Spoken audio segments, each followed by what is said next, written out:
The Great Depression transformed American kitchens into laboratories of desperation, where housewives became alchemists of substitution, turning crackers into apples and water into pie filling.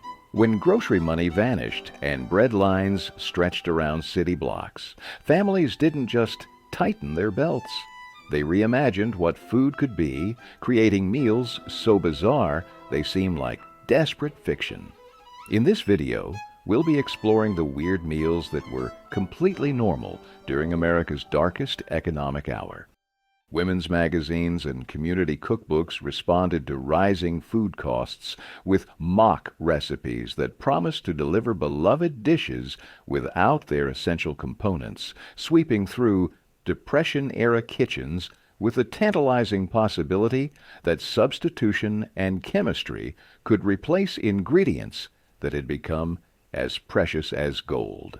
Mock apple pie represented the most audacious example, a recipe that delivered America's signature dessert without using a single apple. The recipe instructed housewives to break Ritz crackers into pieces, soak them in a syrup made from water, sugar, cream of tartar, and lemon juice, then bake the mixture in a pie crust. The cream of tartar's acidity combined with the cracker's texture to create something that superficially mimicked cooked apples. For families who hadn't tasted real fruit in months, the approximation seemed almost miraculous. But approximation wasn't nutrition, and chemistry couldn't replace what bodies actually needed. Mock apple pie delivered empty calories and little else, trading the vitamins, fiber, and nutrients of real apples for processed flour and sugar.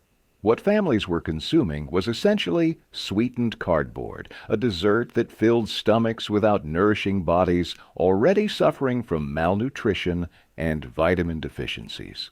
The psychological cost extended into the broader experience of childhood during the Depression. Entire generations grew up eating mock apple pie, mock fish made from peanuts, and mock turkey fashioned from lentils, never tasting the authentic dishes their families were supposedly serving.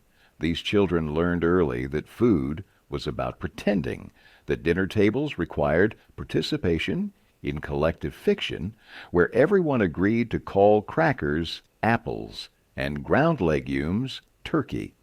Mothers carried the burden of knowing their children were eating nutritional imitations while maintaining the fiction that they were providing proper meals.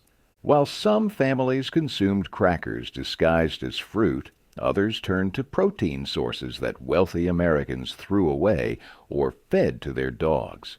The economics of organ meat made perfect sense on paper and created profound psychological problems in practice. Butchers sold beef hearts for a few cents per pound, pricing that put protein within reach of families who couldn't afford conventional cuts. A single beef heart could feed a family of 6 if sliced thin and prepared properly, offering genuine nutritional value at a fraction of the cost of steak. The cultural shift happened rapidly as organs moved from poor food to simply food, the only animal protein many families could afford week after week. Preparation methods grew increasingly elaborate as housewives developed techniques to mask the textures and flavors that made these cuts so repulsive to middle-class sensibilities. Beef hearts required hours of slow boiling to become tender enough to chew, transforming the tough muscle into something that could be sliced and served like conventional meat. The process filled homes with distinctive odors that announced to neighbors exactly what was cooking. Brain sandwiches became surprisingly common in certain regions, with cooks battering and frying calf brains to create texture and flavor that bore some resemblance to other fried foods. The preparation was technical and unforgiving, requiring cooks to carefully remove membranes and blood vessels before cooking delicate tissue that liquefied if handled improperly. Tongue preparation represented perhaps the most psychologically challenging task, requiring housewives to boil the organ for hours until the rough outer skin could be peeled away, revealing the meat underneath that could then be sliced thin. The visceral reality of handling a recognizable body part never quite disappeared, no matter how skillfully the final dish was presented. The irony of organ meat consumption was that these cuts were actually more nutritious than the steaks and roasts that wealthier families preferred, as the liver provided vitamin A and iron in concentrations that could combat the deficiency diseases plaguing malnourished children. Heart offered high-quality protein with less fat than conventional cuts. Yet the nutritional benefits couldn't overcome the psychological trauma of eating organs week after week, watching mothers struggle with preparation techniques that transformed kitchens into processing facilities for animal parts that middle-class Americans had spent decades learning to find disgusting. Children who carried liver sandwiches or cold tongue slices to school faced mockery from classmates whose families could still afford conventional meat, creating hierarchies of humiliation based on lunch contents. The food aversions that developed during childhood persisted for decades after the Depression ended. While families stretched protein sources to extremes that transformed butcher shops into organ markets, other forms of economic adaptation revealed how companies exploited poverty by disguising commerce as opportunity. Flour companies recognized that Depression-era families purchased 50-pound flour sacks with unusual frequency, buying in bulk because larger quantities offered better per-pound pricing. The company's response was calculated. They began printing decorative patterns directly onto their cloth flour sacks, transforming utilitarian packaging into fabric that could be repurposed for clothing once the flour was consumed. Families bought specific flour brands based on pattern selection rather than quality, creating strange shopping dynamics where women compared fabric prints while standing in breadlines. The connection between flour sack fashion and Depression-era baking ran deeper than packaging innovation. Those 50-pound flour purchases that secured dress fabric also provided the foundation for an entirely new category of baking that attempted to create traditional cakes without the eggs, butter, and milk that had become financially impossible. Depression. Cake, also called wacky cake in some regions, emerged as a peculiar triumph of chemistry over poverty. The recipe contained no eggs, no milk, and no butter, relying instead on a chemical reaction between vinegar and baking soda to provide the leavening that eggs normally contributed. The formula, mixed flour, sugar, cocoa powder, and vegetable oil with water, then added vinegar at the last moment to activate the baking soda. The chemistry worked reliably enough that Depression cake became genuinely popular, appearing in community cookbooks and church gatherings across the nation. The vinegar and baking soda reaction mimicked some of what eggs provided in traditional cakes, creating air pockets that gave the finished product a texture that wasn't quite cake, but wasn't quite bread either. The taste was acceptable if you had forgotten what real cake tasted like. The recipe promised that families could still celebrate birthdays with something sweet, that economic collapse didn't have to mean the complete abandonment of food traditions. But chemistry couldn't replace what eggs, butter, and milk actually contributed beyond texture. Depression. Cake delivered calories and sugar, but little else, missing the protein from eggs, the fat-soluble vitamins from butter, and the calcium from milk. Children who received Depression cake for birthdays understood instinctively that something was wrong, even if they couldn't articulate the problem. The cake represented another form of pretending, another instance where families went through the motions of celebration, while everyone privately acknowledged that the substitute fell short. The emotional weight of serving Depression. Cake at children's birthdays created specific anxieties that mothers carried silently. They knew they were providing cake in name only, that the child blowing out candles could sense the difference between this and the cakes that wealthier families served. Community pressure to hide poverty through presentation meant that mothers competed to make their depression cakes look as elaborate as possible, decorating them with whatever ingredients they could scrape together to create the illusion that nothing had changed. But not all depression meals came from stores or required purchasing even the cheapest ingredients. When grocery money vanished entirely, American families turned to a food source that had always existed but had been systematically ignored by anyone who could afford alternatives. City parks, vacant lots, railroad embankments, and any patch of undeveloped ground became foraging territories where desperate families harvested plants that middle-class Americans had spent decades trying to eradicate from their lawns. The dandelion underwent perhaps the most dramatic transformation of any Depression-era food, evolving from decorative nuisance into survival food that appeared on dinner tables with disturbing regularity.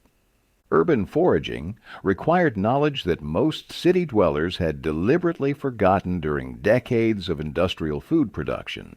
Women who had never considered eating weeds suddenly needed to identify which plants were edible and how to prepare vegetation that had previously been viewed as lawn contamination. The entire dandelion plant was technically edible, from roots that could be roasted into coffee substitute to leaves that could be eaten raw or cooked like spinach to flowers that could be battered and fried. The recipes that emerged revealed both creativity and desperation. Dandelion roots were roasted and ground into a bitter coffee substitute. Wilted dandelion salad became common, with greens dressed in hot bacon fat when available. Fried dandelion blossoms offered something that tasted almost festive if prepared correctly.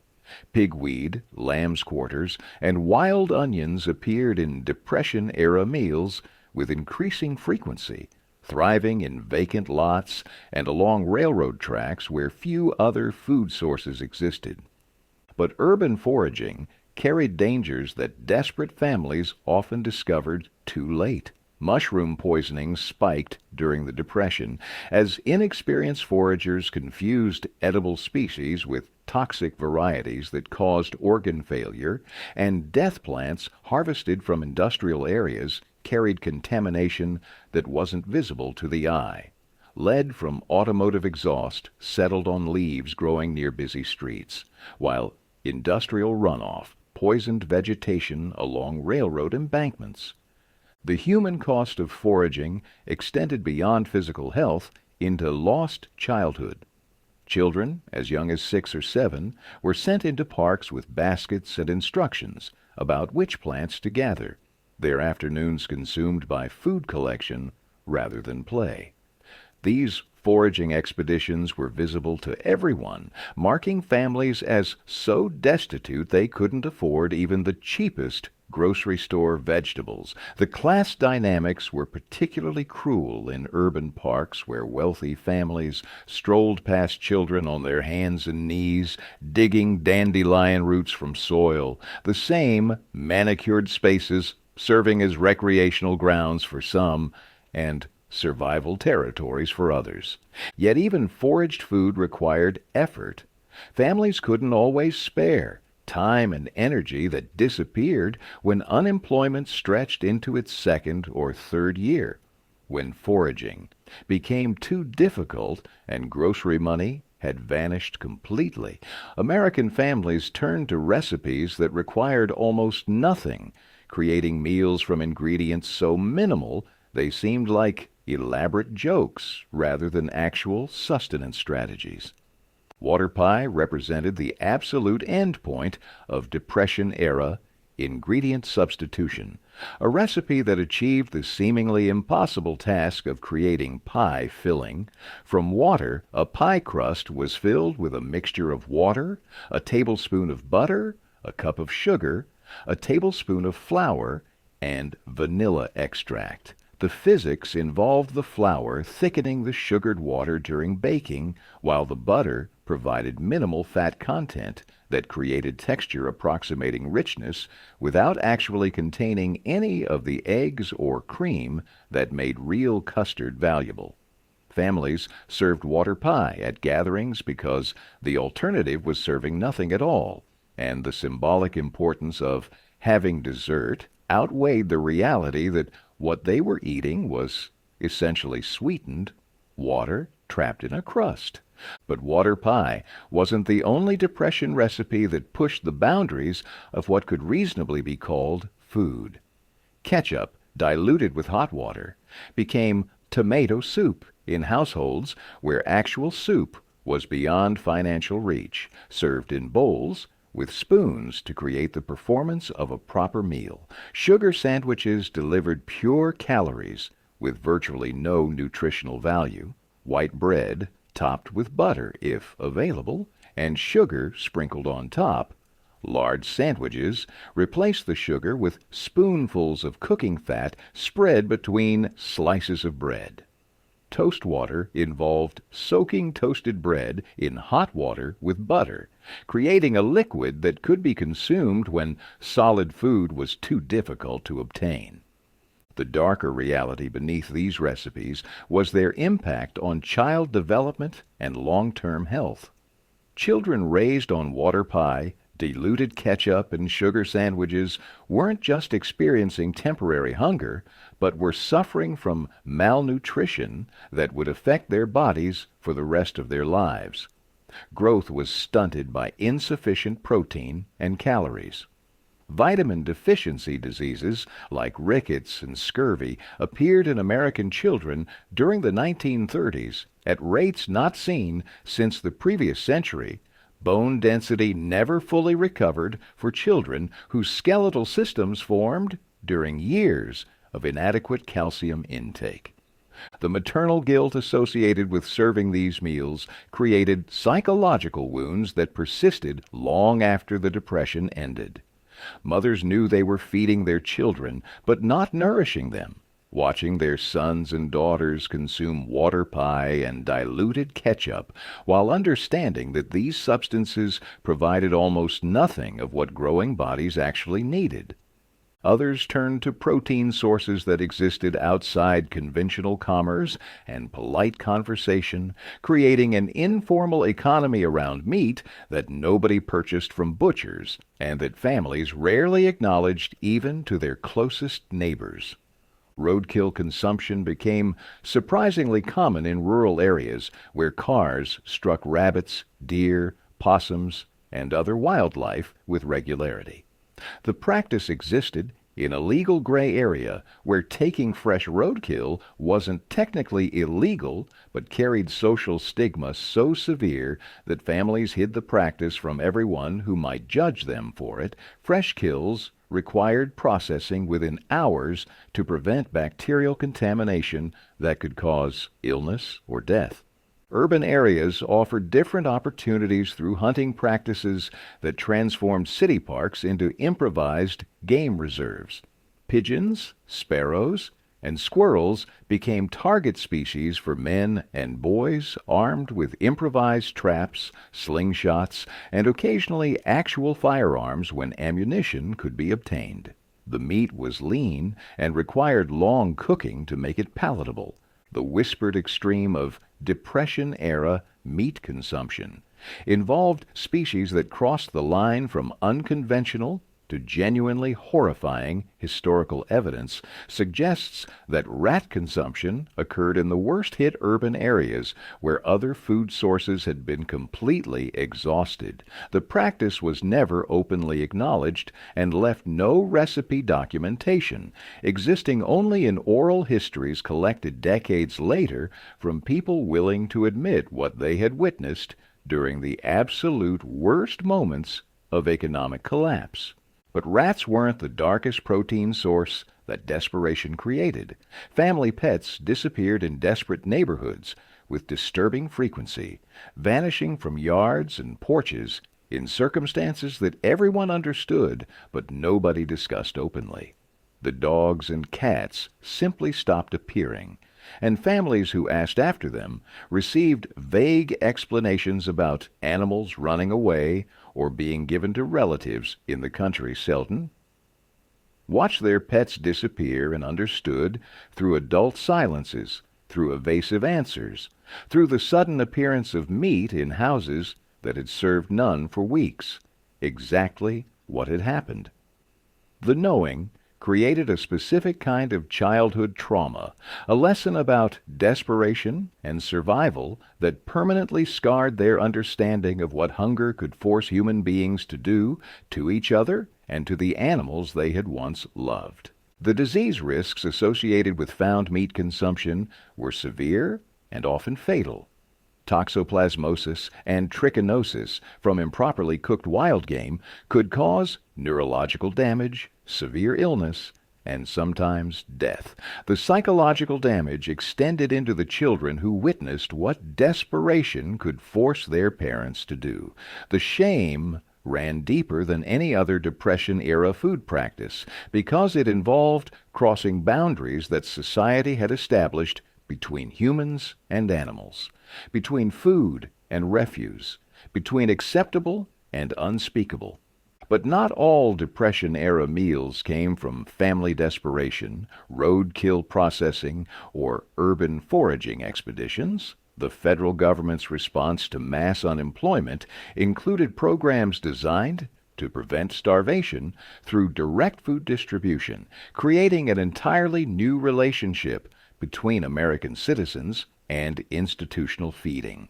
The commodity distribution program purchased crops that farmers couldn't sell and distributed them to unemployed families through relief centers. Commodity boxes contained dried beans, flour, lard, powdered milk, and endless prunes that an entire generation learned to hate. The selection reflected what the government could obtain cheaply in bulk rather than what balanced nutrition actually required. School lunch programs emerged during this period, establishing precedents that would eventually lead to modern federal meal programs. The promise was straightforward. Children from families that couldn't afford adequate food would receive nutritious meals at school, ensuring that poverty didn't prevent basic nutrition during crucial developmental years. The reality was more complicated.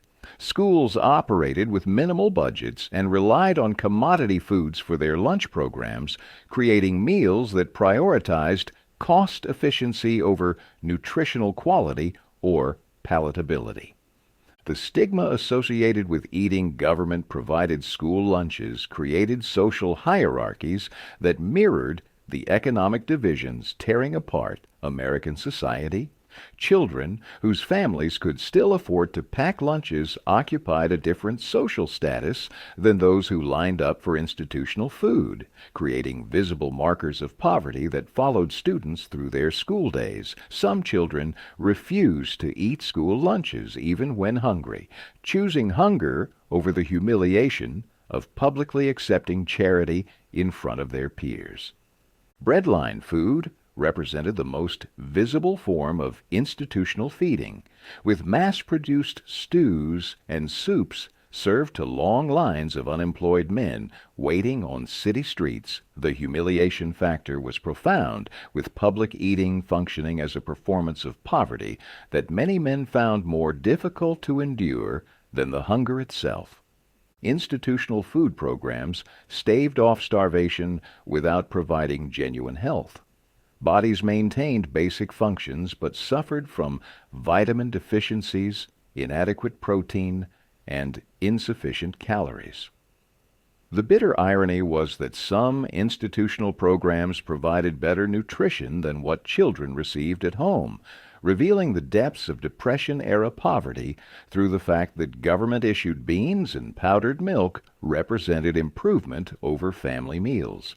Yet not all Depression-era food culture deserved to be forgotten or reduced to cautionary tales about economic collapse and nutritional inadequacy. Amid the desperation and substitution, some families preserved knowledge that represented genuine human ingenuity rather than pure survival desperation. Recipe boxes filled with handwritten cards became archives of Depression-era creativity, documenting not just what families ate, but how they thought about food, community, and mutual support during the nation's darkest economic hours. These recipe collections passed between neighbors, circulated through church groups, and traveled across family networks, creating informal educational systems that taught survival techniques while maintaining social connections that poverty threatened to sever. Community cookbooks published by churches and women's organizations during the Depression revealed regional variations in how different areas adapted to scarcity. Appalachian communities relied heavily on foraging knowledge that had never fully disappeared from mountain culture, incorporating wild plants and game into recipes that urban families were only beginning to discover rural plains. Families developed techniques for stretching commodity foods through elaborate preparation methods. Urban neighborhoods created their own adaptations, with recipes that reflected access to different resources than their rural counterparts experienced. The stone soup tradition took on new meaning during the Depression, with community gatherings where each family contributed whatever ingredients they could spare to create shared meals that no single household could have produced alone. Some of the food-stretching wisdom that emerged from Depression kitchens was actually clever rather than shameful, representing genuine innovation born from constraint. Techniques for using every part of purchased ingredients, methods for preserving foods without refrigeration, strategies for creating filling meals from minimal components all demonstrated problem-solving abilities that transcended mere survival.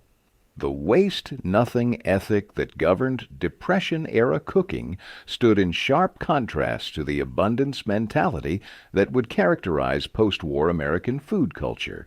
But the generational divide between those who lived through the Depression and those who came later created profound disconnects in how these meals were understood. People who had actually survived on dandelion salad, water pie, and organ meats carried memories shaped by genuine hunger that their children and grandchildren couldn't fully comprehend. The romanticization of Depression-era recipes by later generations often missed the context of genuine desperation that had made these meals necessary rather than choices. What was lost when Depression food culture disappeared included community interdependence and waste-nothing ethics that had genuine value. What shouldn't return included the malnutrition, shame, and childhood trauma that had accompanied these survival strategies.